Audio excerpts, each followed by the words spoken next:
మనం ప్రతిరోజు ఎన్నో రకాల కాన్సెప్ట్స్ నేర్చుకుంటాం. కొన్ని సింపుల్‌గా ఉంటాయి. కొన్ని కొంచెం కాంప్లెక్స్‌గా ఉంటాయి.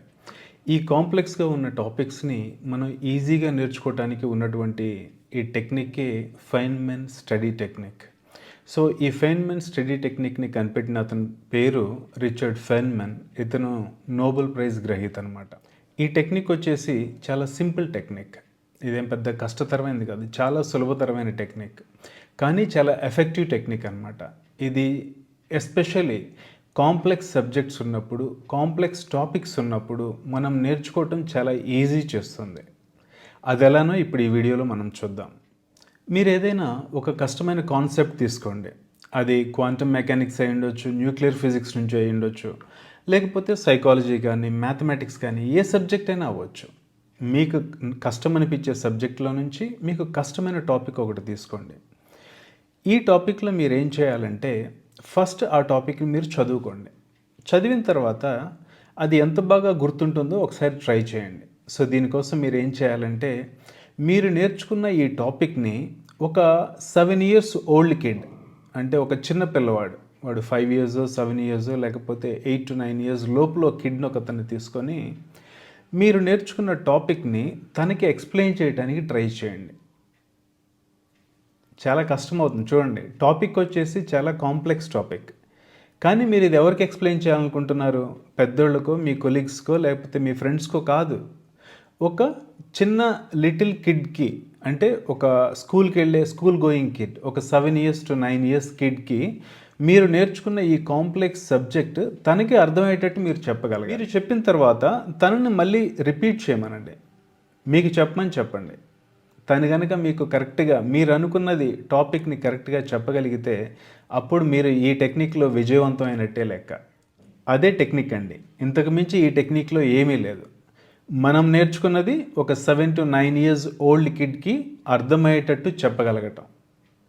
ఇక్కడ కష్టమల్లా ఎక్కడుంటుందంటే ఒక కాంప్లెక్స్ టాపిక్ తీసుకున్నప్పుడు ఇది మన తోటి వారికో లేకపోతే మన ఫ్రెండ్స్కో ఎక్స్ప్లెయిన్ చేయడం చాలా ఈజీగా ఉంటుంది.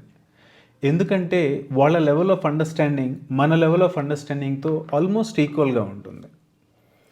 కానీ ఈ టెక్నిక్లో మనం ఎప్పుడైతే మనం నేర్చుకున్న ఈ కాంప్లెక్స్ సబ్జెక్ట్ని ఒక చిన్న పిల్లవాడికి ఎక్స్ప్లెయిన్ చేయడానికి ప్రయత్నం చేస్తామో, ఒకటి గుర్తుపెట్టుకోండి, ఇంత కాంప్లెక్స్ టాపిక్ ఆ చిన్న పిల్లవాడికి అర్థమైంది అంటే మనకి ఆ టాపిక్ మీద పూర్తిగా అవగాహన అయింది అని అర్థం అన్నమాట. అంటే ఆ టాపిక్ని మనం చిన్నపిల్లల నుంచి మన తోటి వారితో సహా ఎవరికైనా ఎక్స్ప్లెయిన్ చేయగలం. ఫెయిన్‌మన్ ఏం చెప్తాడంటే మీరు గనక ఈ ప్రాసెస్ని విజయవంతంగా చేయగలిగితే ఆ టాపిక్ మీద మీకు పూర్తి అవగాహన వస్తుంది, దాని మీద మీకు పూర్తి పట్టు వస్తుంది అని చెప్తాడు. ఇప్పుడు ఈ మెథడ్ని అర్థం చేసుకోవటానికి ఒక చిన్న ఎగ్జాంపుల్ తీసుకుందాం.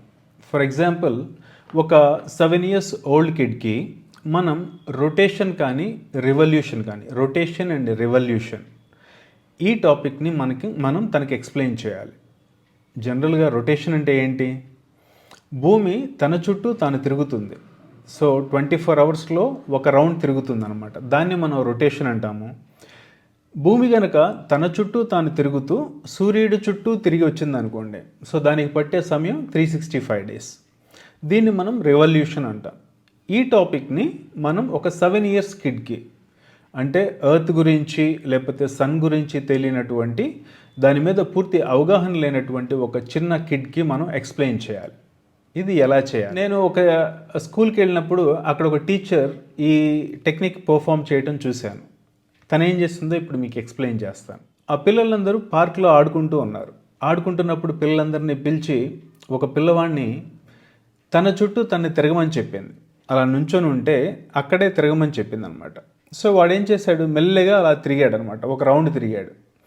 ఇప్పుడు టీచర్ అడిగింది, నువ్వు ఒక రౌండ్ తిరగడానికి ఎంత టైం పట్టింది? సో హార్డ్లీ అదంతా ఒక 3 seconds 4 seconds పట్టింది. అప్పుడు ఆ కుర్రవాడికి ఎక్స్ప్లెయిన్ చేసింది అనమాట, మన భూమి కూడా ఇలానే తన చుట్టూ తాను తిరుగుతూ ఉంటుంది. అయితే నువ్వు తిరగటానికి 3 seconds పడితే భూమి తన చుట్టూ తాను ఒక రౌండ్ కంప్లీట్ చేసుకోవటానికి 24 hours పడుతుంది. దీనినే మనం రొటేషన్ అంటాం అని చెప్పింది. ఇప్పుడు రివల్యూషన్ని ఎలా ఎక్స్ప్లెయిన్ చేశారో చూద్దాం. రెవల్యూషన్ ఎక్స్ప్లెయిన్ చేయడం కోసం అక్కడ ఒక చెట్టు ఉంది పార్క్లో. ఈ కుర్రవాడిని ఏం చెప్పారంటే తన చుట్టూ తాను తిరుగుతూ నిదానంగా ఆ చెట్టు చుట్టూ ఒక రౌండ్ కంప్లీట్ చేయమని చెప్పారనమాట. అలాగా తన చుట్టూ తాను తిరుగుతూ అలాగా తిరిగి వచ్చాడు, ఆ చెట్టు చుట్టూ తిరిగి వచ్చాడు. సో అప్పుడు పట్టిన సమయం ఎంత అనేది క్యాలిక్యులేట్ చేశారు. దానికి ఆ కుర్రోడికి పట్టిన సమయం ఆల్మోస్ట్ లైక్ 3 to 4 minutes పట్టిందనమాట. అప్పుడు ఆ టీచర్ గారు చెప్పారు, దీన్ని రెవల్యూషన్ అంటారు. భూమి కూడా తన చుట్టూ తాను తిరుగుతూ సూర్యుడు చుట్టూ తిరుగుతూ ఉంటుంది. అయితే నీకు పట్టే సమయం 3 to 4 minutes అయితే భూమి తన చుట్టూ తాను తిరుగుతూ ఈ సూర్యుడి చుట్టూ తిరగటానికి పట్టే సమయం 365 days అని చెప్పి తను వివరించారు. ఇలాగా రొటేషన్ అండ్ రెవల్యూషన్ ఈ కాన్సెప్ట్స్ని ఒక చిన్న పిల్లవాడికి ఎక్స్ప్లెయిన్ చేయటం జరిగిందనమాట.